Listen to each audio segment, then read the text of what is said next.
Hey, what's up, everybody? It's Charles Tabansi. I want to welcome you guys to another episode of the DREAMERSPRO show, where we cover everything from sports, hot topics, classic debates, entertainment.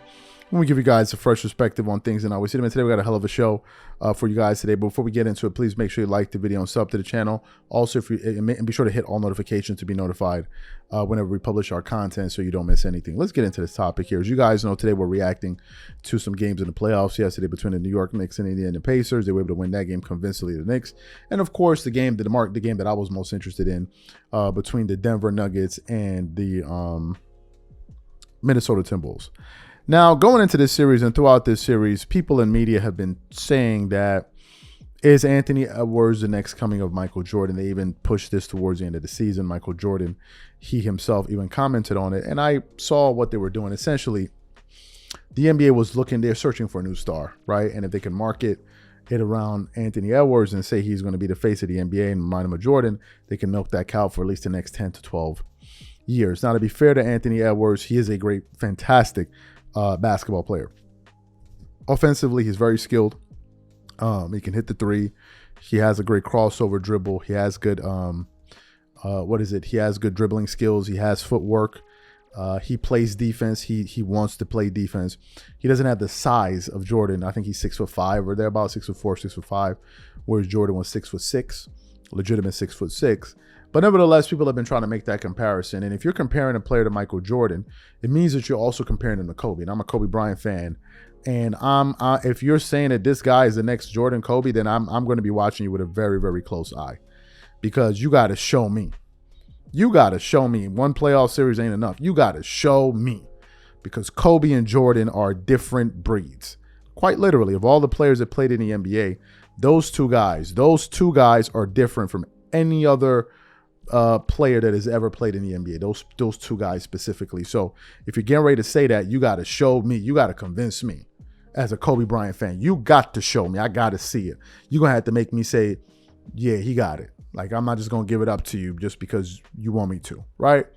So they were playing against the Denver Nuggets. He had a very big game 4, I believe, where he scored 44 points in that game. And then yesterday they were playing against the Nuggets, and Anthony Edwards finished that game with, I think, 18 points in the game, 1 of 5 shooting from. He didn't really have his best game. He shot 33% from the floor. So what happened today? I tuned into ESPN First Take, and they had the panel of Molly Carum, ESPN, Stephen A. Smith, Kendrick Perkins, and Chris Mad Dog Russo. So they're up there getting through their breakdown and all of this. And when it came turn for Chris Mad Dog Russo to talk, he just immediately went to it and said, first of all, can we stop with the Michael Jordan comparisons? And he really, really started getting into why he thinks there should be no comparison. But before we even get into Chris Mad Dog Russo's comments, this video is brought to you by a brand new sponsor, Game Time, who's the official sponsor of today's show. Game Time Tickets is an authorized ticket marketplace of the NBA, which makes getting playoff tickets faster and easier than ever. For example, I am super excited about the games between the Denver Nuggets and the Minnesota Timberwolves this week. With Game Time Tickets, I can easily pick the best tickets for me. I love that I can choose between different deals. I have the option to select the cheaper deal, the best option deal, or my favorite, the flash deal. The flash deal gives me the option to find discounts that I can only find on Game Time. Once I select the ticket I want, I can view my seat. And it's not just restricted to the NBA. I can also look for the best ticket deals for other sports like football, baseball, or concerts, or comedy or theater shows. Included in my purchase, I also have a 24-hour return guarantee, a lowest price guarantee, event cancellation protection. So take the guesswork out of buying NBA tickets with Game Time. Download the Game Time app, create an account, and use code CLNS for $20 off your first purchase. Again, create an account and redeem code CLNS for $20 off. And remember, whenever you support this sponsor, you're supporting this channel. Thank you. So what we want to do is we want to play exactly what Chris Russo had to say on ESPN First Take today. And then want to come back and react to his comments. Take a listen to what he had to say here. I'm looking at them right now, and I'm like, damn, I think this is the worst prediction of my career. You've made a lot of them. I had Denver. I had the Giants losing to Buffalo 49-13 in Super Bowl 25, and the Bills. That's the Norwood missed field goal. That was a bad one too. Right. But this one's worse. Yeah. Because I did it on little radio stations. He's doing it in front of the. You brought it all the way back to Super Bowl 25. Thank you for that. Yeah, but I would. I would. I'm braver than you. I'm braver than you. What you said? Can we get back to the lack of belief though? Because Draymond, like you said, was talking about that at halftime as well, and Stephen A. echoing the same sentiment. Well, first off, believe I love Anthony Edwards too. Let's stop now with the Jordan comparisons, please. He's won 6 playoff games, and Jordan won a championship before he went to the NBA. Nobody's Jordan, comparing. They were saying it looks how he looks. He looks like he has that potential. That's all anybody never said. again. I don't want to hear it. Never again. There's Jordan and there's everybody else. Let's be fair. That's number one. Perk. Jordan looked a certain way before he won titles. He scored 63 against the Celtics in a playoff game, and he had nobody. And he lost that game. Can we stay at the task at Double hand? overtime. Go ahead. We know he's the greatest. May I continue? Yeah, I'm focused on this Don't series. look at me that way. A little life. I mean, you don't want. How does Minnesota going to come back and win Game 7, yet the Pacers are out of it? What, Denver's not better than the Knicks?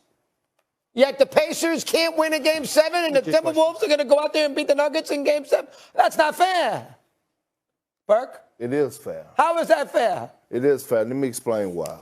So you heard what Chris Russo had to say there. To me personally, I think he is 100% on the money. I think he's 100% on the money, and I don't think he's hating. I don't think he's shattering anybody's hopes and dreams. I don't think he's attacking the young man. Like one joker tried to come on our channel and say the other day, because I disagree. I'm like, relax. Like, just relax. The fact of the matter is there is no comparison. When initially I heard this comparison, I scoffed at it. I'm like, wait, the only reason why you're comparing them because they both dark skinned? Like, what's going on here? Like, what are we doing? Right? That's what it is. They both dark skinned, so therefore you remind you of Jordan. But apart from that, there is really no comparison at all. From a starting point, trajectory wise, there's nothing that suggests that Anthony Edwards is Michael Jordan on par to be the next Michael Jordan. There's absolutely nothing that suggests the following.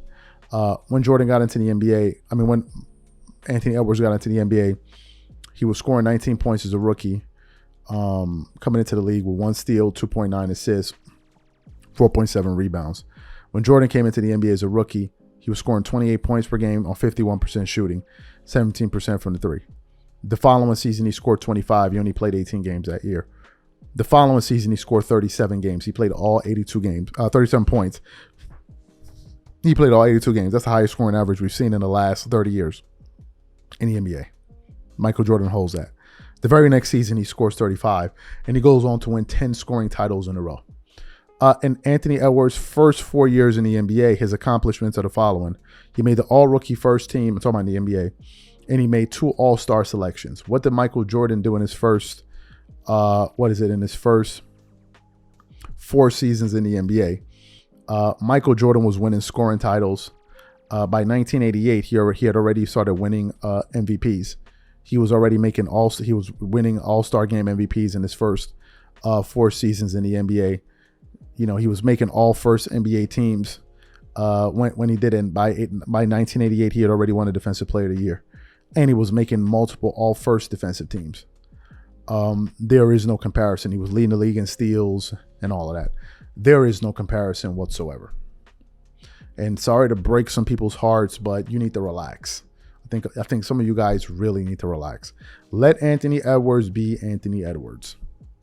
Because the minute you start comparing him to Michael Jordan, you're comparing him to the greatest player to ever play the sport. And then complaining that people are holding him to that standard. That's what you're going to have. And that's what you deserve. If you're going to stand up and say he's the next Jordan, then people are going to say, well, really? Well, let me look at it. I don't see this. I don't see that. I don't see this. I don't see that. I don't see this. I don't see that. Go sit down. People are going to shoot you down. So the best thing to do is not compare him to these people and let him just be him. And let's appreciate him for who he is. The closest thing to Jordan is Kobe. But Kobe was wired totally differently than all of these guys. Kobe wanted that and he worked for it and he proved he could be that. Like Kobe Bryant was a totally different animal. Totally different. It's not even close. Kobe was playing with a prime Shaquille O'Neal. His first year he only started 6 games. Second year, he started 1 game, played 79 games, so he was still coming off the bench. Then in his third year, he only played 50 games in a shortened season. And then from that point forward, it was all she wrote. He was playing with Shaq. He was averaging 22 points per game in 1990, 28 points per game. So in year 4, right? Year four where Anthony Edwards is now, he just scored 25 a game. Kobe scored 22.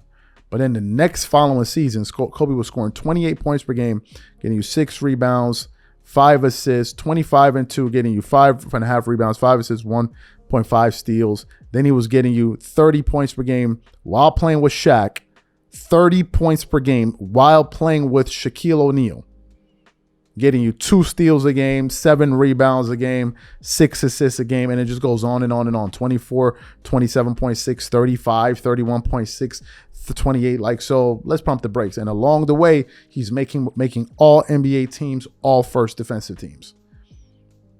Like, Kobe made 9 all first defensive teams, 12 overall. So those guys are different.